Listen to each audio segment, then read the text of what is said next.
आता बघूयात मुंबई आणि उपनगरातल्या टॉप 9 बातम्या। साप्ताहिक विशेष गाड्यांना मुदतवाढ। मुंबई जयपूर, मुंबई अजमेर आणि मुंबई बिकानेर गाड्यांचा समावेश। सुट्टीत फिरायला जाणाऱ्या प्रवाशांसह गावी जाणाऱ्या प्रवाशांनाही दिलासा।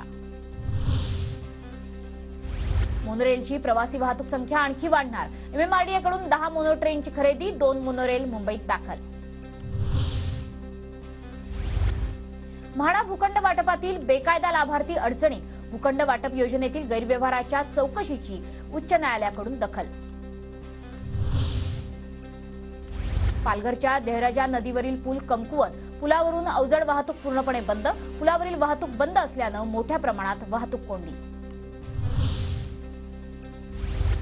दूषित पाण्यापासून परळकरांची मुक्तता। परळ परिसरातील दूषित पाण्याचा स्रोत शोधण्यास जल अभियंता विभागाला यश। दुरुस्तीनंतर पालिकेने दूषित पाण्याचा पुरवठा थांबवला।